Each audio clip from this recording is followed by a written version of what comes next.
Что? Куда мы едем, Анжела? Ну, куда мы едем вообще? Мы сейчас Винницу едем... сегодня, может быть, Да. посмотрим потом. Надеемся, что мы сразу в Чернинцы попадем. Красный стой, зеленый иди. Ох, Вот. Ну что, вы думаете, что-то будет, да? Хорошо, ничего не будет. Ну, надеемся, что, конечно, ничего, никакого конфликта военного не будет. Ну, мы сейчас на Западную Украину больше хотим переждать этот момент. Честно так. Что? Почему на запад? Потому что я не думаю, что в Западной что-то будет. А вы думаете, таки в Одессе что-то будет? Ну, надеемся, что. что нет. Надеетесь, что будет?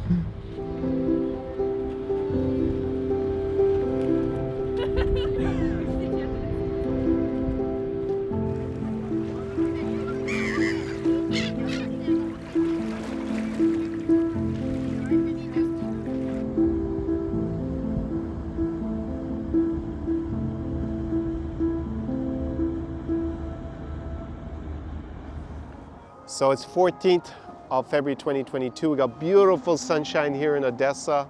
Glorious day. But with all this tension, hype, military maneuvers, our embassy is telling us to leave Ukraine within 48 hours. More than 48 hours ago, we are going to put into place our first step in our contingency plan, which is to go to the west of Ukraine. Not really a big deal. My plan had been to go to the west of Ukraine anyways in February. As you can see, all normal in Odessa, there's no panic.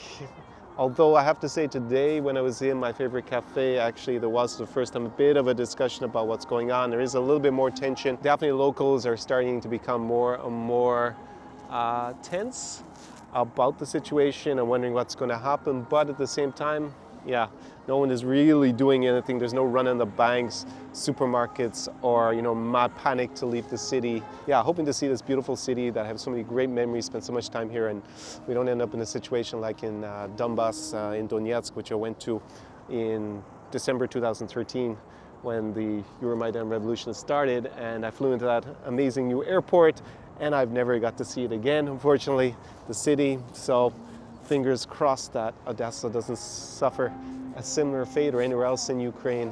Anyways, let's go Поехали to the west of Ukraine.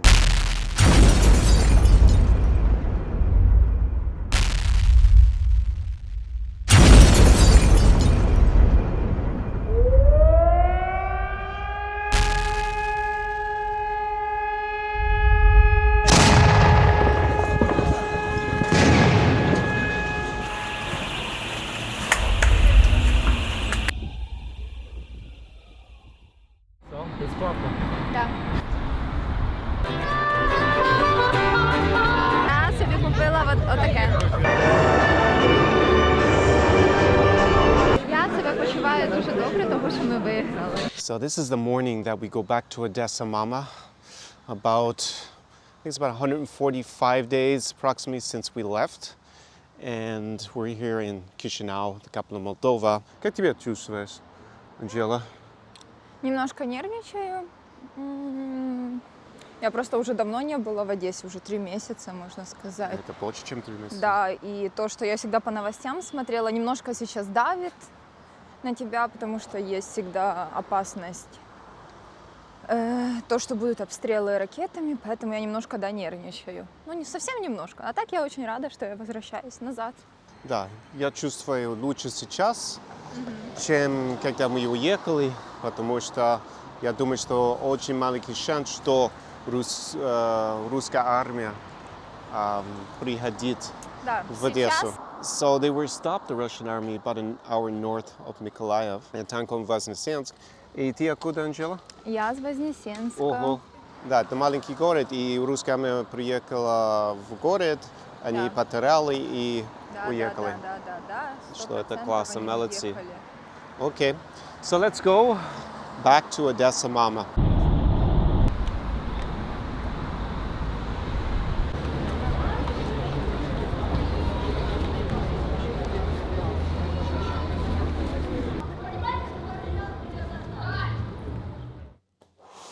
So I just arrived back in Odessa Mama. I'm in my Airbnb apartment, and wow, yeah, Pretty crazy to be back here. I picked a place actually pretty close to the Catherine the Great, Yekaterina Velika statue here in the center, the historic center of Odessa.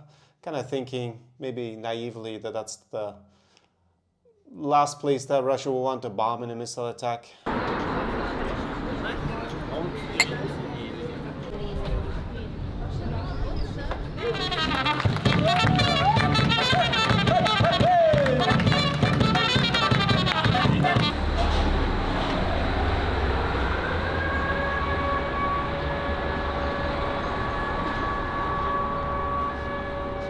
So you can probably hear that in the background, air raid siren. It's the first one today. So I have a shelter just across the street. The host of my Airbnb told me, but this is what life is like under Russian attack. Yeah, it sucks.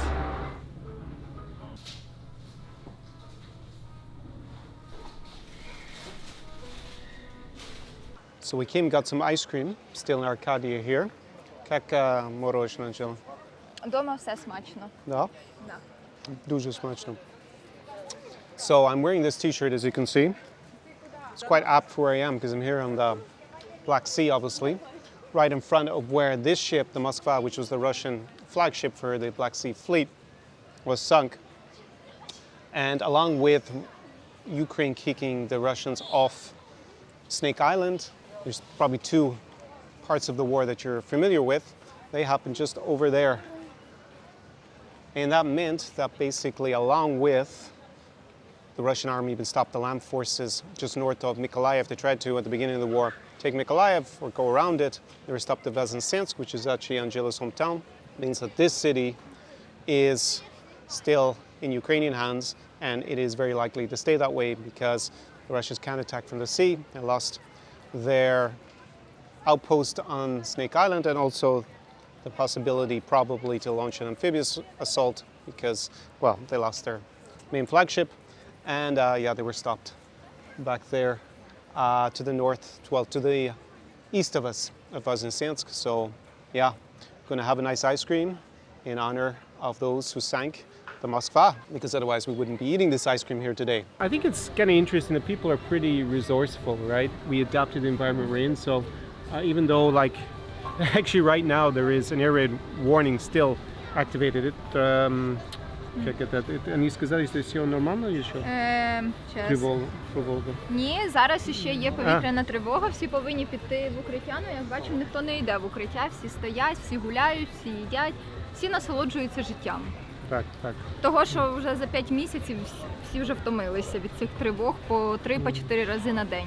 The public beaches are closed. No one can go onto them. At the moment you saw the police actually escort people away from there, so that's not possible. You are actually allowed to swim in the pools, the swimming pools of the beach club, so you can go down there. But I have to say that this summer, yeah, it's like being optimistic, there's like 20% of the people who normally be here. В Одесі в основному всі заробляють влітку. Зараз, коли війна у нас в країні, туристів немає, заклади напівпусті, але видно, що все одно люди відпочивають, ходять по закладах і все круто. Ми тримаємося і як можемо, так і підтримуємо свою внутрішню економіку. Да, да.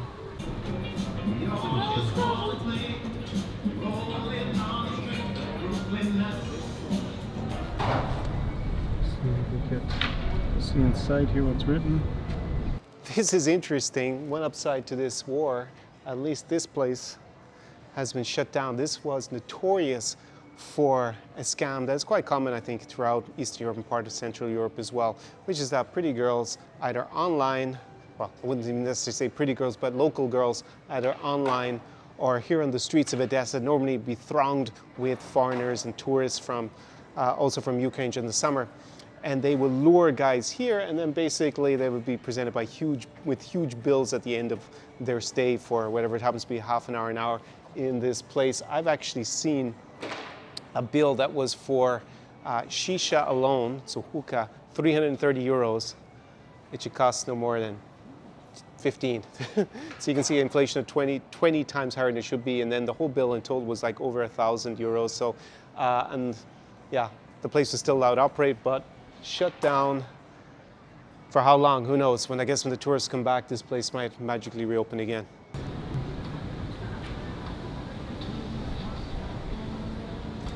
So Mariana, what's up? I'm back. Welcome to Odessa, guys. If you need any city tour, let me know. I will try to find time for you because I'm fully booked.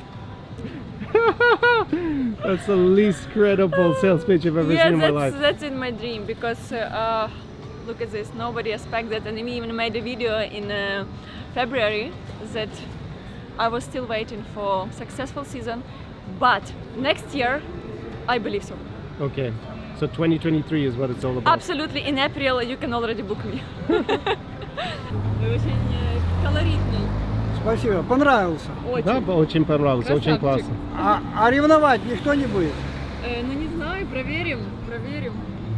Слава Украине. Героям слава. Молодцы. So it's good to be back with Mariana. Well, last time we spoke, you were in Germany because we did an interview together via Zoom. So what happened since then? In Germany, simple. I couldn't stay too long there because, come on, how can you be so long in Germany after Ukraine, even under rockets attack? Believe me, Ukraine is amazing. And the risk is really small that you're gonna die, but there's still a risk. But life is getting more interesting under the risk, don't you think? That's why we Not are really, here. but to be frank, I think, the risk is very small if you're in a city like Odessa or in Kiev or Lviv. Obviously, we're far away from the front line. Obviously not going to be the same if we're somewhere near the front line, but no one's going to go there, I think, in their right mind at the moment. So No, what can people expect if they come here to Odessa now in August? Well, it's almost August. I don't know what they expect, but definitely they're surprised if I said that life is still kind of going on because people have to live and not everybody can live. So Salut Boris. not everybody can live. So of course people have to continue living. So it's still kind of life, only till 10 p.m. but it's still life. Yeah, exactly. Things are pretty have a weird, eerie feeling of normality about them, I would say, during the day. But then obviously, it's like being in high school. My parents said my bedtime is 10 o'clock. Yes, exactly. And it's just perfect time. You still can do whatever you want, but only till 10 o'clock. So perfect timing for a good sleep. Well, Mariana, I hope that we're going to have a bumper season 2023 because 2022 was a complete non-starter. Yeah, 2022 wasn't what we expected, but I believe so. We will get everything even more, 200% in 2023. Yes, it's going to be massive. 2023, that's all about it. So That's the book song. us now. So when I was sleeping, we had a rocket attack. Well, I was awake, but I didn't hear it actually, the impact. I then fell back asleep. So I've actually stayed in the building there to the right. Just over there, it's Khador building. Yeah, another terrorist attack on us here in Odessa by Russia. Here I'm right beside the city garden and Derevasovskaya street in the center of Odessa.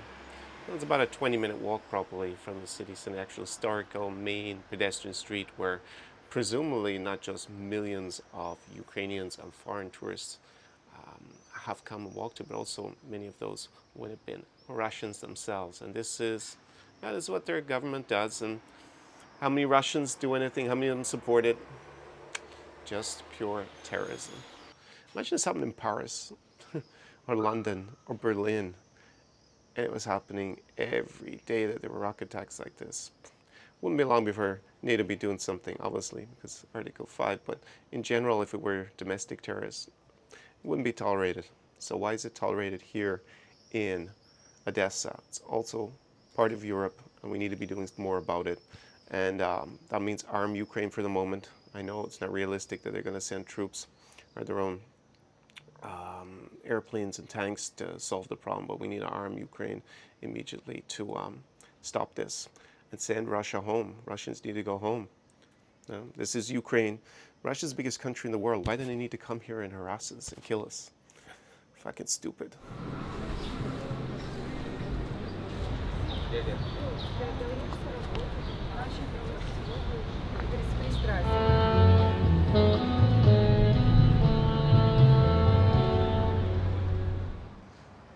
So it's deja vu.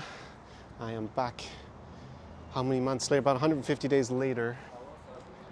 About to leave Odessa Mama, near to the train station, just waiting for my ride to take me up to Kiev. And very different circumstances in the sense that now the invasion has actually happened, but I'm not worried about getting trapped here. The Ukrainian army did its job, stopped the Russian army getting all the way to Odessa, and that seems like it's going to be the situation going forward. Touch wood, fingers crossed. And what can I say after a few days in Odessa? More than, humans are pretty resilient. We are as a species. Like, people have adapted to the new situation. And while it's sad to see many places boarded up, it's not normal Odessa summer vibe. It's absolutely roasting here. I know most of Europe is in the middle of a heat wave, so we're here as normal, in the 30s Celsius as it is on the shores of the Black Sea. Odessa, life goes on, and pretty soon I'm looking forward to coming back here after Ukraine is victorious, things going back to normal. And at the moment they're bombing Mykolaiv, a city I went to quite a few times about 9 months ago to film a vlog. And I remember during that vlog I was filming with my friend Masha from there, and she said, like, who in the 21st century or in 2022 would want to launch a war against Ukraine? It's something for another century, but unfortunately Vladimir Putin thinks that he still can live in the 19th century, 18th century and unleash a war of imperial expansion and do what other leaders did in the past, which is kill large numbers of people and ruin the lives of millions, all to change the color on a map, basically, for Ukraine to go from a little blue speck to a red speck. It's completely from a different era, and fortunately, he's going to fail. So, on that note, Slava Ukraini, Herom Slava, from Odessa Mama. Tsar Experience.